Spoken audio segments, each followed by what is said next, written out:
Ladies and gents, welcome. It's your boy here, Chris Shaw, the Junior Vice President of the League in Taste and Class Corp. In fact, the only employee of this fictional company.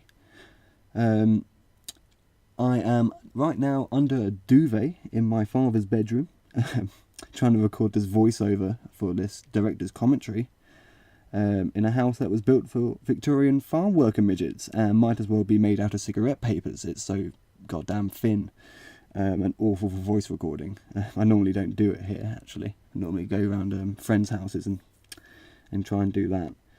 So yeah, welcome to the director's commentary of our first sketch show that we ever did, which was actually just a filler video where I just jammed loads of videos that I already had together to make a sketch show.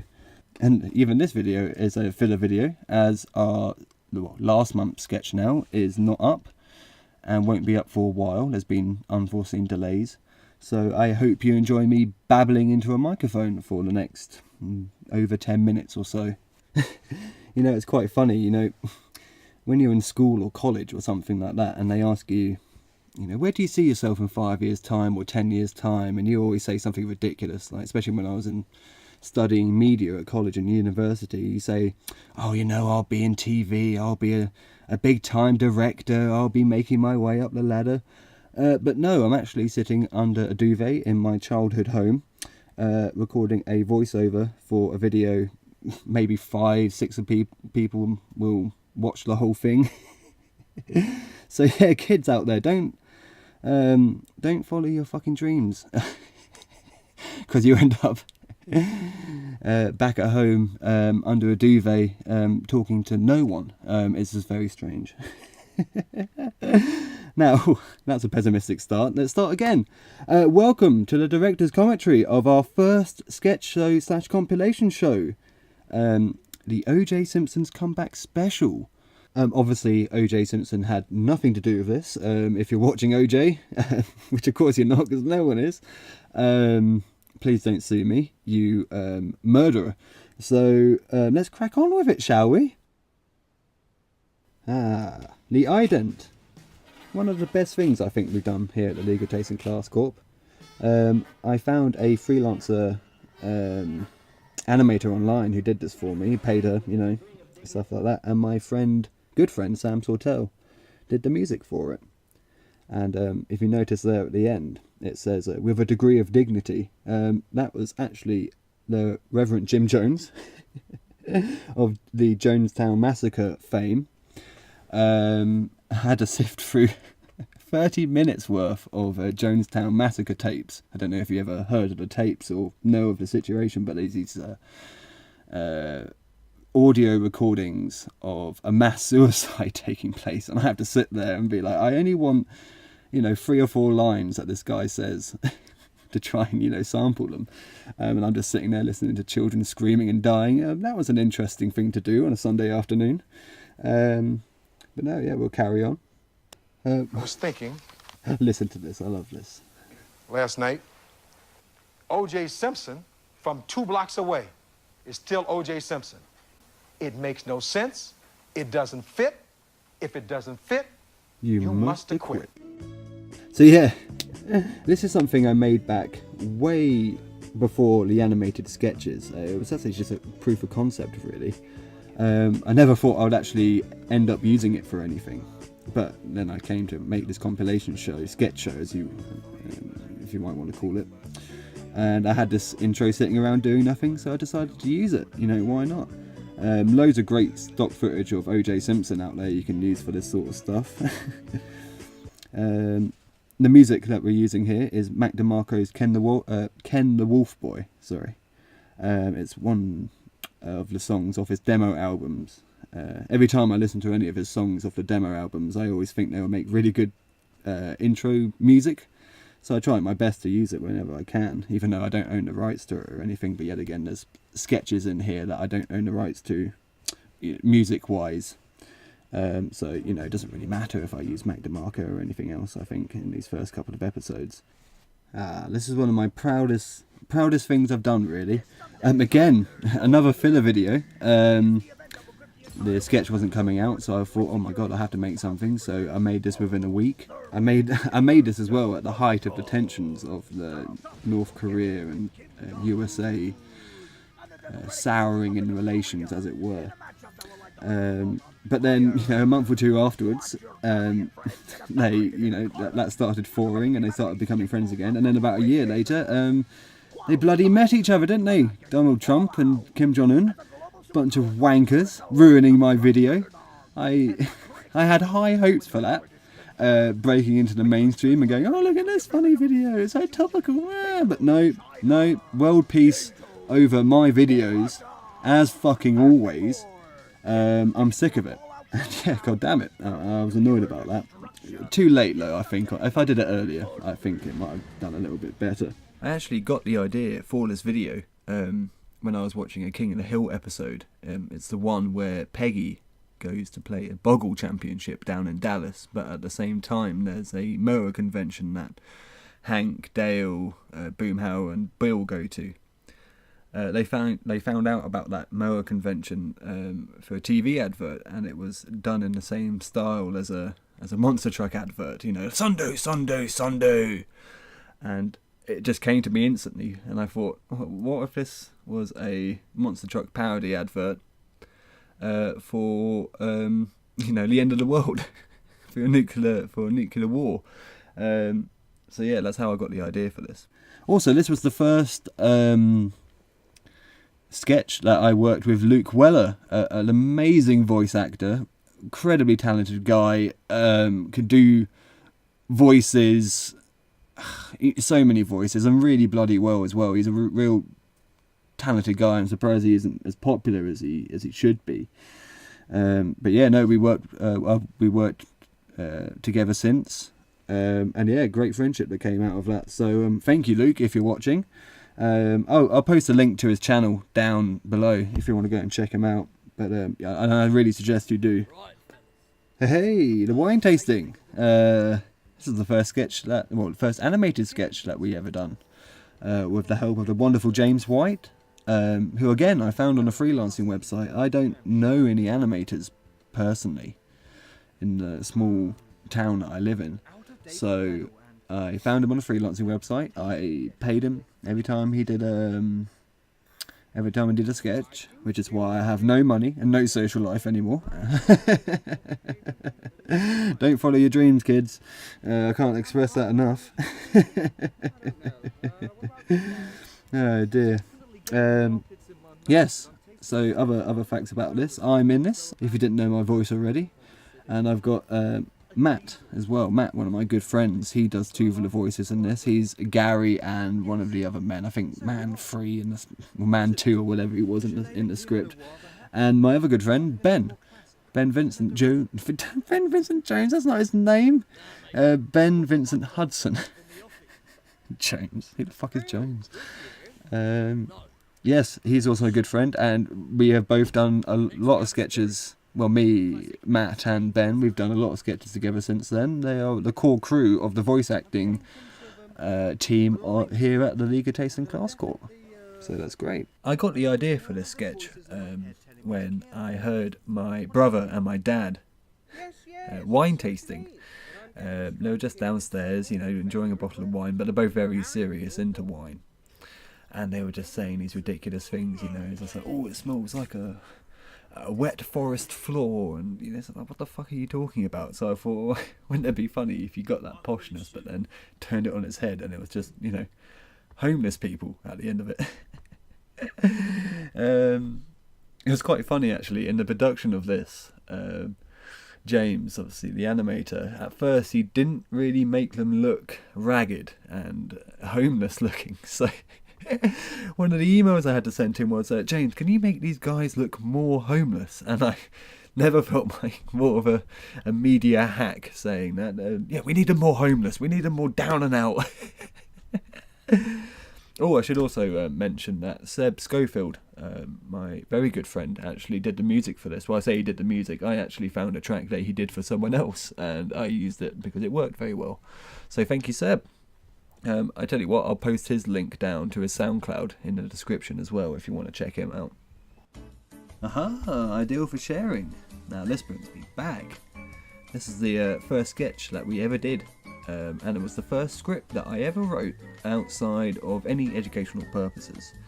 It was also when I actually had some hope left of making it big in the TV industry. I thought, oh, I'll make this video and it'll get really big and get out there. No, that did not happen, unfortunately. But you can see here I've got all my friends to be the extras in this, and they're all running in and they're all having a good time. But as time goes on and you're doing a shoot, my friends got really disinterested, and you could see the dwindling numbers in each one of the shots, which is, kind of one of the reasons why I started doing cartoons instead of doing live action stuff. People let you down, people aren't that interested, blah blah blah. Also, I should mention that the song we got here on a loop, Ivory and Gold by Bombay Motorcycle Club, is actually a song that I heavily associate with a girl that broke my heart back at university. And this was after university, so when I was coming up with ideas for the sketch, the only song that came to mind is this on a loop for the dream sequence. I couldn't find anything else, so I had to use it. But it was an interesting thing using the song, because after a while, I don't associate it with her anymore, I associate it with this sketch. So I sort of took it back from that dark situation and I put it into something positive. So a little lesson for all of you. Songs that remind you of other people can be used again. And I don't know what the fuck I'm going on about here, so we'll carry on, shall we? Thanks so much. Oh, and here comes Alice. That is one of our regulars in our sketches as well. Every time I need a young female character, she's perfect for the role, and this is her first role in our first sketch. Oh, look at those crisps going all over the floor. You won't believe the amount of crisps that ended up on the floor of this wonderful little gardens that we have in our town where we filmed this. And you won't believe how many tortilla chips I had to buy. I had to buy, 25, 30 quid's worth of tortilla chips. I had bags and bags of it. We didn't use them all as well, and I don't like tortilla chips. I don't like eating them, so what the fuck. Oh, and this, see, interesting thing we got ourselves here. That isn't Alice doing those sounds. It was actually another friend of mine, Grace, who did the orgasm sounds for this. So we actually had to get an orgasm double in to go over that. So you don't hear that happening too often, orgasm doubles. But we had to get one, and it was Grace for that. Looking all happy. Yeah, more crisps on the floor. Oh, and if you don't know what this song is, it's The Sims, Latin 4, I think. It's called, what's it called again? Bossa Sim Nova or something? Oh, I don't know. Look, there's all the crisps that I had to buy. I just threw them away for one shot.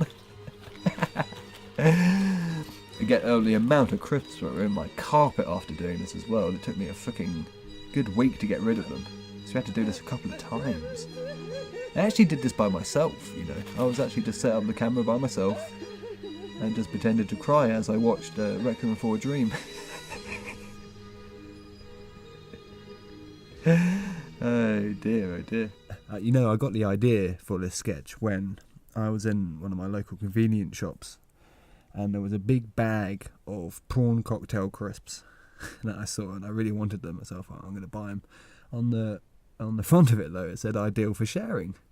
And I thought, I'm not going to share these. I'm just going to be eating these in my boxes at home, watching a movie, crying to myself. And that's when I got, so I had the punchline to the sketch. It was that shot, of a person crying on a sofa watching something. And then I just had to make the context for it. So I came up with the idea and I wrote it, and then, that's how it came about, really. Hey, Depressing Maths 1. Now, this is one of my favourite sketches, I think. And again, this is one of the earliest sketches I ever wrote. I think this might have been the second, third script, maybe, that I wrote outside educational purposes. Actually got me really far in this BBC Writers' Room competition. I was one of the 20 people out of 2,000 people to get interviewed for this, opportunity. and I didn't get it. So, fuck them. Hey, you're in the top 1%, the top 0.1%. You know, you're a great writer, but, you know, we have nothing for you, so, you know, go and bugger off is basically what I was told. But, fucking well, you can tell I'm not a bitter guy.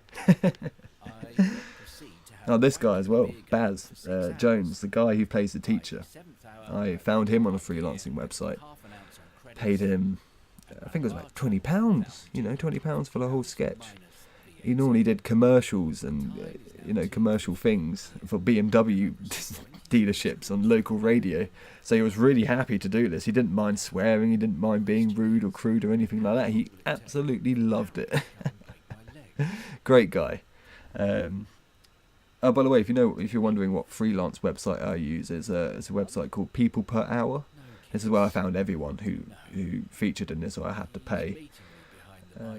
So it's a really good website if you're looking for people or voices, especially in different accents and things like that. I can heavily recommend it. I don't have any, you know, affiliation with them, so I'm just telling them out of my own pocket. Right, oh, and that's it. Oh my goodness. Oh yeah, and you know, as I said before, the other sketches, I got the idea for this sketch. I used to have a really monotone, depressed maths teacher, and we always used to make fun of him saying, oh, imagine if he comes in and asks how long will it take for him to die with a length of rope, and you know, things like that. So it spawned off from the jokes that we used to have at school about this teacher. I can't remember his name now, you know. Mr. B something. I can't remember, but yeah, it spawned from that, and I always had the idea in my mind to make it into a sketch, and then I finally wrote it, and yeah, there it was. You know, as well, all these sketches that I have written over the years, well, they were actually originally supposed to be live action sketches. These weren't supposed to be animations at all. They were all made in the vain hope that I could actually make them with real actors and real places, but then I realised how much of a fucking ball ache that would be. Especially, you know, with no budget or anything like that. When you're working with your friends or people with no money, forget about it. You will always get constantly let down. So the animators, I thought, or animations would be easier to do. You know, if you want an explosion, you can have an explosion. If you want to have a guy jumping off a building, you can have a guy jumping off a building. There's not really that much limit to what you can do with an animation. So yeah, it just gives you a lot more freedom, doesn't it? Especially as a writer, because that's what I am at the end of the day. I'm a writer, director, I suppose, and voice actor when I have to be. And that's what you want. You just want freedom for what you want to do and how you can do it. And that's why animations are great. Yeah, and I think that's it, really. If you watched this long, Jesus Christ, what the hell? Do something else, you procrastinating piece of garbage. You've really wasted your time here. Well, I hope you haven't. I hope you learned something, maybe, about our sketches, our show. You know, all that sort of jazz. I probably will be making another one of the second episode, and hopefully I'll be making a third episode soon, so I can do the director's commentary on that, because it's something to do. It's something to put on the YouTube channel. So the YouTube algorithm doesn't start hating me after I can't post things on there. And it's a good old long video, so good for the watch time. So yeah, thank you for watching or listening. If you've got any questions, lay them down in the comments, and I'll be sure to answer them. I might make a Q&A as well, if you're interested in that. No one's listened to this point. I'm just talking into a duvet now. By myself. Fucking mental, if anyone can hear me. Well, yeah, peace out, comment, like, subscribe, all that good jazz. And yeah, I'll see you in the next one. Boy.